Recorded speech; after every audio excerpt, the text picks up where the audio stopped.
actually come up with a game show, which I think is quite good, but I haven't worked out the numbers yet, it doesn't really matter. Let's say it's a 100 grand jackpot, 10 contestants, 7 days to get a positive COVID test. I think you'd watch it. People scrambling around licking doorknobs in hospitals, you'd watch it. We'd call it, who do you PCR? Yes. I'm actually very anti-BBC these days as well, actually. I'm suing the BBC after what they did to me at Strictly. Disgusting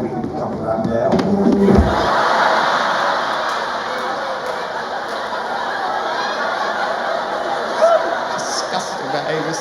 Disgusting. It's a very pleasing thud, that, isn't it?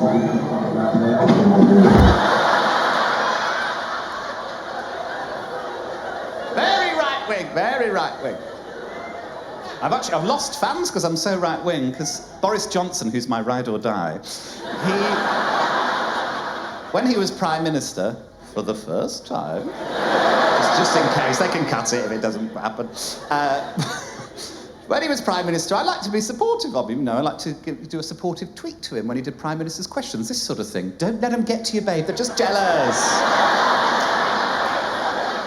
That must have been tough, babe, proud of you. Don't rise to it, babe, I'm with Nadine, we're on your side, no matter what. People would reply to these tweets, they'd say things like this. Remind me never to book a ticket to see you. Oh dear, was a fan, bye. Seriously, you're losing fans. Time to confirm if it's a joke. Confirm if it's a joke! Exactly the sort of person you want in a comedy audience.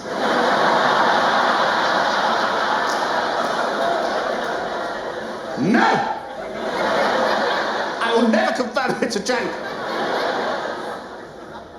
Tell you one person who didn't know if it was a joke. Nadine fucking Dorries. She retweeted it.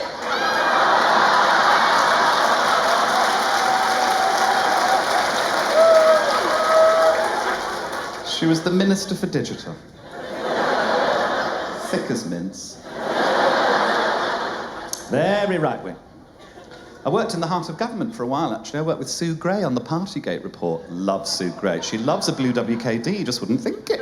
And we were working on the report, and I shouldn't have done it, I accept that now, but I just felt like the mood in the country is people wanted to see the Partygate report, and I leaked an early version of it to Twitter. I shouldn't have done it, but I thought it was fine. There's some naughty things in there, you know. A number of WhatsApp groups were established with names such as Definitely a Meeting, Wink, and Down It Street.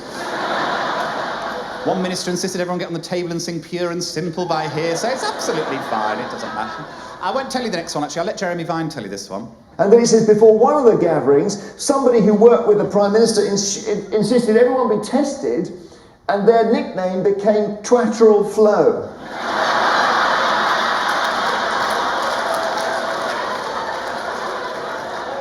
Got Jeremy Vine to say Twatteral Flo on daytime TV, so that's that ticked off the bucket list. I really like this as well. That's a nice move that he does there, isn't it? You'll notice Twatteral's been blurred there by his producer. You can't say Twatteral on daytime TV. Jeremy doesn't give a shit. After I'd leaked this report, I was looking through my Instagram DMs, and people were messaging me, and one of the messages was this. I work in Parliament for the Conservatives, and I think you need to know, your tweet this morning was read out as an actual serious leak from Sue Gray's report. You had MP staff literally running around panicking, panic dialing MPs. I can't believe she used the phrase, down it street. I get a lot of messages on Instagram. I thought it was probably bollocks. It's just someone taking the piss, isn't it? So I was like, go on then, prove you're in Parliament. They immediately sent me a picture of a bin. I was like, shit. This is real. And I've since had it verified. It is Senior Cabinet Minister, I can't say if it's Theresa May, and it was a Senior Cabinet Minister who thought this leaked report was real. The end of the report had the email account, itsallsuegravybaby@aol.com.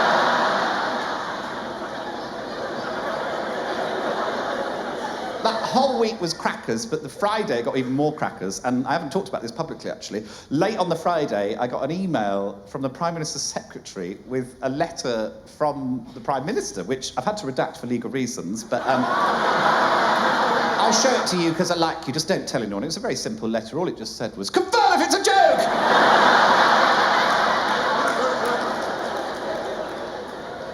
No! Oh, friends. I'm so thrilled you're all here. I have been working on something for the last 4 years, and it's my favourite thing I've done with my entire life. And I did it entirely in secret Couldn't tell anyone about it, but now it's done and you're here and I can tell you. And it started with this badge that was sent to me by the comedian Josie Long, who's so brilliant, she's one of my favourites. And she runs, yes, she's so wonderful, I recommend her. And she runs a charity called Arts Emergency, which helps people get into the arts that might not otherwise have access. And this is a promotional badge for that charity, which reads, "Sometimes, if you want something to exist, you have to make it yourself." And I thought that was such a beautiful sentiment. And I immediately got to work on a life-size model of Zac Efron. Don't get me wrong, I love fucking pussy, but Zac Efron is Mummy's absolute favourite. But I love this sentiment. I was like, what do I want to exist that doesn't already? And I live in an area of Birmingham called King's Heath. Are the people in from King's Heath? Anyone in? Hello. If you don't know Birmingham, it's South Birmingham, and it's a nice area, and I live in a mid-terrace house, and it's got like a thin garden, and it was really overgrown, and I was like, I'd love a nice garden, and I became obsessed with gardening. I've got all the gadgetry. I've got a hot bin, which is a compost bin, which is insulated, so you get compost out much quicker. First time I emptied it, I was just so amazed at how completely unfuckable I've become. One of my neighbours is a teacher, and she said, someone at work said, "What's it like living next to Joe Lycett?" And she said, "It's like living next to an elderly woman."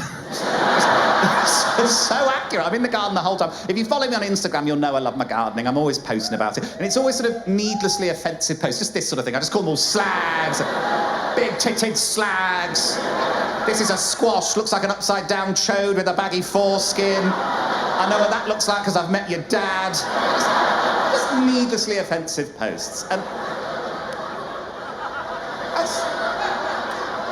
as a result of these posts, I was asked to do an interview with Gardener's World magazine. The most gentle Middle England publication you could ever hope to find. And I did this lovely interview with them, and they said afterwards, they said, "Oh, we need a high-resolution picture of you in the garden for the magazine." And I said, "Well, I don't have one." And they said, "Can you get one?" I was like, "It's locked down, I live on my own." But I got this camera, and I set it up on a little timer, and I got this picture, which I think is quite sweet, really. It's quite, I know, bless, I know, it's lovely.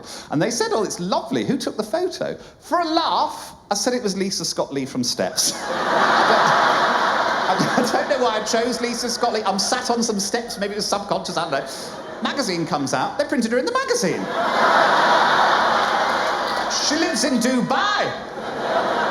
And now, whenever she posts to Instagram, this is her saying Steps got to #1 in the charts, she credited me as the photographer. But ever so busy. Ever so busy.